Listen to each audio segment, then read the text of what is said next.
trying to, no, I'll do it this way. I can't see anyone who's gone full screen. So as usual, welcome to the Telraam Talks Hangout.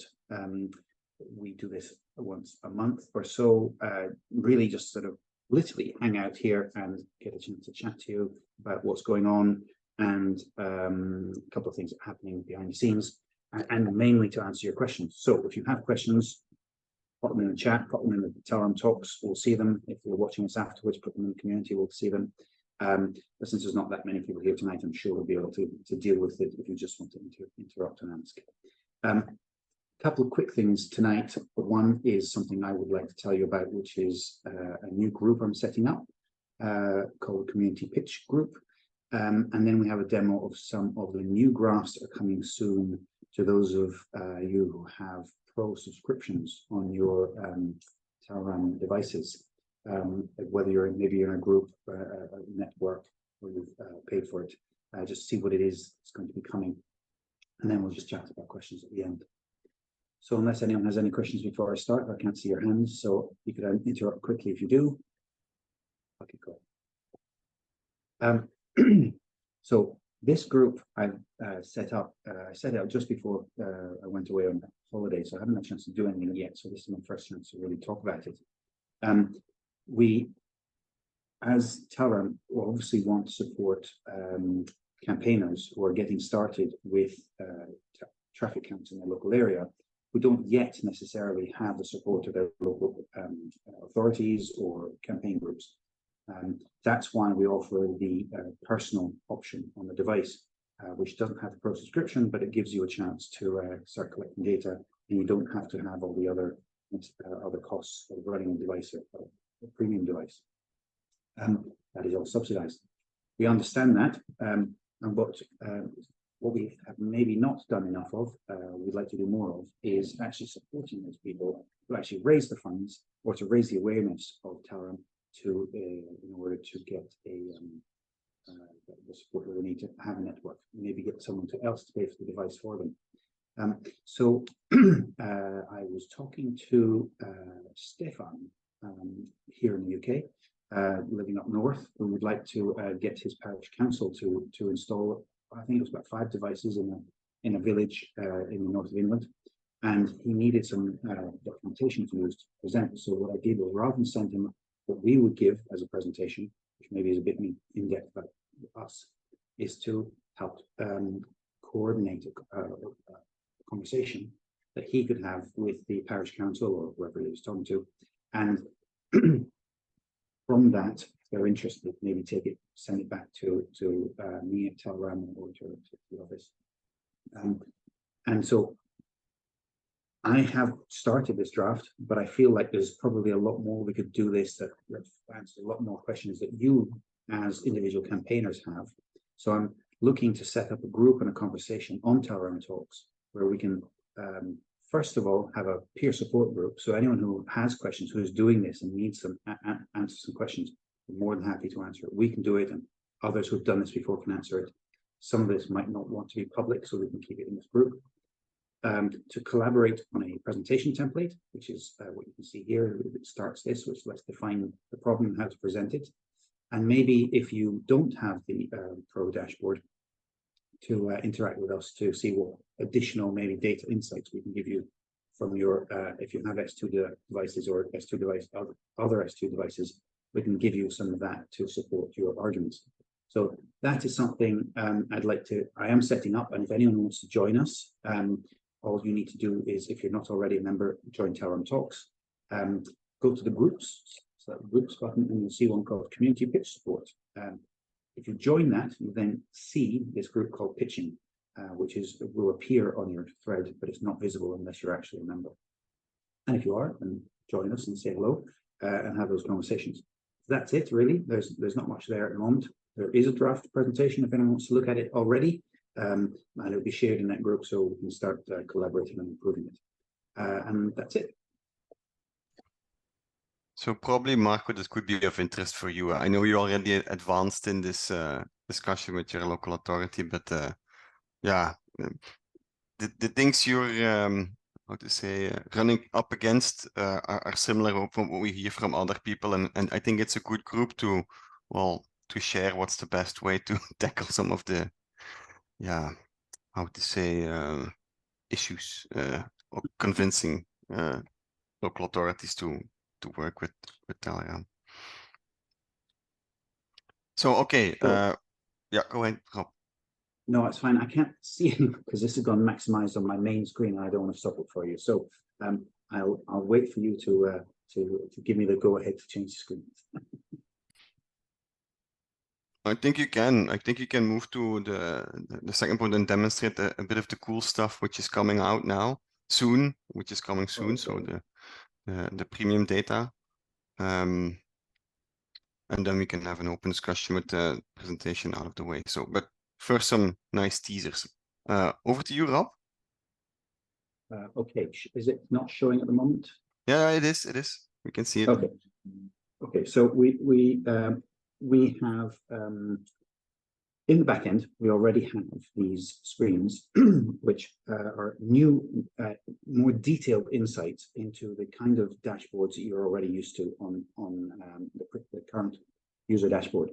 That only has the 4 groups at the moment, obviously, and is broken down by an hour. So there's lots of new things we can do with the 15 minutes, with the new groups. And so we've developed some new displays, shall we say, of the data.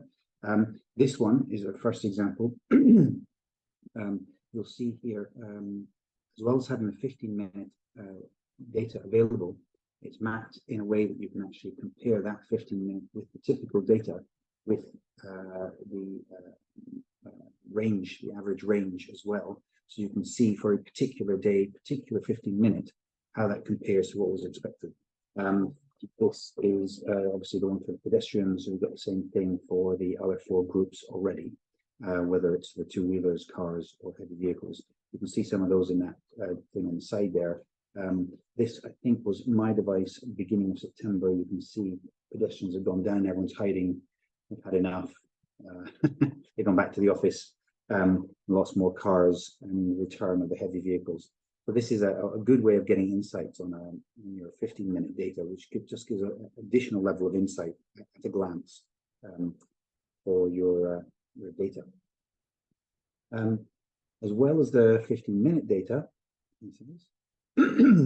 we have trend data. This one is really cool, actually, when you look at it, especially if you look at different weeks.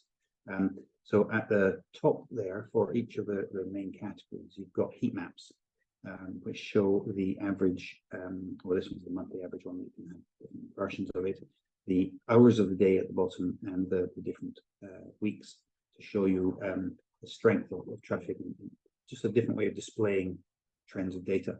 But we also map it in a more traditional way at the bottom, and each of those lines is, in this case, a different week, so you can do different periods of the year to do comparisons, and again, visually very easily see changes in patterns across seasons or days of the week, or whatever it happens to be. Yeah, this one's really cool. Exciting. Yeah, that one's really cool. So with the shading of the graph, I mean, it's still in the color of the look and feel of each. So 2-wheelers is green, pedestrians is red, and so on. But the intensity gives you an indication of has there been on that particular day a lot of traffic compared to the typical what you would expect for that day.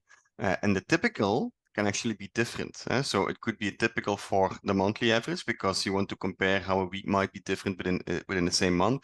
Then you can go by at the daily level, but you can also look at seasonal variation, for example. So because traffic might be different in seasons, and then you can compare how an individual weekday or a weekend day for a specific week has compared to the typical. It just gives an on-the-glance view. When you can see breaks in trend. So here it's clear. So there has been a break in trend. What's what date is that, Rob? Yeah, that's the 2nd of June. So May and June were really busy for some reason, and then it's gone really quiet for July and August and September for some reason. Yeah, it's odd. In July, it's been odd. It's weird. All right. I think maybe it's just too hot. And we're not used to it in Britain. Yeah. Actually, that's not true. July was very wet. that is it. That was it. July got very wet, having been hot. That's what it But was. do you know which segment this examples is from? Because if it's any segment in Belgium, it's completely normal, and so No. traffic is going down. Also, bike traffic is going down in the summer because a lot of bikers are commuting, and people are just, I mean, it just volume is going down overall, even though it's more attractive to bike, for example. Eh? So This is I'm gonna guess this is somewhere in Belgium. wrong. This is London. This is my one. Really? Is it? Oh my Yeah, God. this is the South Circular in London. Hmm. But I think it happens to be that because I think, if I remember rightly, we had a very hot May and June, but actually July was a complete washout. It was wet all the time. Ah. And then, of Ah. course, August was down because people were away. So it'd be very interesting to see if now that the weather's gone hot in September, whether that picks up again. You can see it's slightly picking up in that last week. The top is slightly darker than the ones before. Yeah. So I think that Anyway, it's actually a weather one. So it'd be interesting to compare this with a rainfall graph. yeah, I like that one a lot. Anyway, there you go. Trend data already spotting trends just off a single device. This one I think is really cool. I found this really useful. These are the new modal splits. You can just see that we have it before with the 4 modes at the bottom of your dashboard. I don't know if you actually know this, but if you go into your dashboard and you click on the modes at the top, you can actually exclude them from the graph. I hadn't actually realized that until fairly recently. But now you can do this with the 10 modes. You can actually see how this distributes. Now, of course, looking at my major road, you can see here very much car dominated, heavy trucks, and a reasonable number of pedestrians. And actually, I've been using this. I don't know if you've noticed in the Telraam talks, I've been offering to do that split for people to showcase the split between bikes and motorbikes inside the 2-wheeler category. And here's the modal split. Again, from that same graph, you can see how the two compare. In my case, there's a lot of mopeds that go past, therefore they're all showing up as motorbikes. Everywhere else I've tested, it's all been bicycles because there aren't as many motorbikes. But if you live on a street with a Uber Eats and stuff close by, as I do, you'll see a lot more of them. So it's a good demonstration of what that is, and hopefully people will find this really quite useful within the categories that you have with the S2. And yeah, so I mean, it's an overview. I don't know if we want to dive deep into particular ones. There's still lots more tweaking to be done and interface to be done on our end, but those should be coming soon to a dashboard near you, if you have an S2. Yeah. So I stopped you sharing, so I've pushed you out. Thank you. So just for some planning, so these are planned to release probably by the end of September, but yeah, maybe early October. In any case, there's a lot of things which are ready in the back end to launch, but we want to make sure that all works fine and nice tweaks. So it will take a few more weeks, but then these will be available for the ones who have a dashboard and a subscription.